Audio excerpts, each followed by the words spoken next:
ঈদের সালাতে যাওয়ার পূর্বে আপনি সাদাকাতুল ফিতর সম্পর্কে আমাদের দেশে চলতেছে বড়ই ঝামেলা। একদল বলতেছে টাকা দিয়ে দেওয়ার জন্য, যেই তাদের এই মর্মে কোনো হাদিস তারা পেশ করতে পারে না, কোনো নস তাদের নেই, যুক্তি যে গরিবের টাকা চাই না, আমরা গরিবের দরকার হচ্ছে টাকা, তার খাবারের দরকার নেই। আরে যুক্তি দিয়ে আপনি যুক্তি দিচ্ছেন। মুহাম্মদ সাল্লাল্লাহু আলাইহি ওয়াসাল্লাম কি বুঝতেন না যে গরিবের টাকার প্রয়োজন আছে? সাদাকাতুল ফিতরের হাদিসগুলো আপনি দেখেন, আবু সাঈদ খুদরি, ইবনে আব্বাস রাদিয়াল্লাহু তাআলা আনহু, ইবনে ওমর রাদিয়াল্লাহু তাআলা আনহু, তারা বলছেন রাসূল সাল্লাল্লাহু আলাইহি ওয়াসাল্লামের জমানায় আমরা সাদাকাতুল ফিতর বের করতাম সাআম মিন তাআম, এক সা পরিমাণ খাদ্য। তাআম মানে খাদ্য, তাআম মানে টাকা নয়। তাআমাতাল লিল মাসাকিন, গরিব মিসকিনদের ঈদের খাবারকে সুনিশ্চিত করা। আপনি নিজের বাড়িতে পোলাও কুরমা খাবেন, নিজের বাড়িতে নিজে আনন্দ ফুর্তি করবেন, নিজের ছেলে সন্তানকে নিয়ে, পরিবারকে নিয়ে, আর গরিব না খেয়ে থাকবে। তার ঈদের দিনের খাবারকে আপনি সুনিশ্চিত করুন, সে যাতে তার সন্তান সন্ততিকে নিয়ে খেতে পারে, এটা সুনিশ্চিত করুন।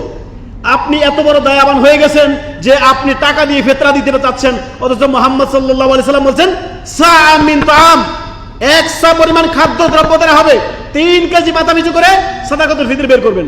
প্রত্যেকের মাথা পিছু করে 3 কেজি সাদাকাতুল ফিতর আপনারা বের করবেন, নিজের ঘর থেকে বের করবেন। মোল্লা মৌলবীরা যারা ফতোয়া দিচ্ছে যে টাকা দিয়ে ফিতরা দেওয়ার জন্য, তাদের ফিতরা তাদের দিকে ফিরে যাবে। এইভাবে ফিতরা আদায় হয় না। দেখেন আল্লাহ তাআলা বলেছেন, কুল ইন কুনতুম তুহিব্বুনাল্লাহ ফাত্তাবিউনি, তোমরা যদি আল্লাহকে ভালোবাসো মুহাম্মদ সাল্লাল্লাহু আলাইহি ওয়াসাল্লামের আনুগত্য অনুসরণ করো। মা আতাকুমুর রাসূলু ফাখুযুহু ওয়া মা আনহাকুম আনহু ফান্তাহু, যা রাসূল দিয়েছেন তা তোমরা গ্রহণ করো, যা করতে নিষেধ করেছেন ছেড়ে দাও। যত বড় মোল্লাই বলুক, রাসূল সাল্লাল্লাহু আলাইহি সাল্লামের সামনে কারোর কথা চলে না, কারোর কথা চলে না। যত বড় মোল্লা মুন্সি হোক, আল্লাহ এবং তার রাসূলের কথার সামনে কারোর কথা 2 পয়সার মূল্য নেই। কি মূল্য আছে?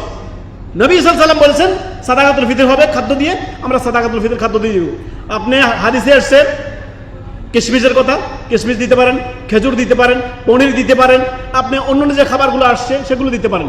বর্তমান ওলামায়ে কেরাম বলছেন দেশের প্রধান খাদ্য, তৎকালীন সাহাবায়ে কেরামদের প্রধান খাদ্য কি ছিলেন?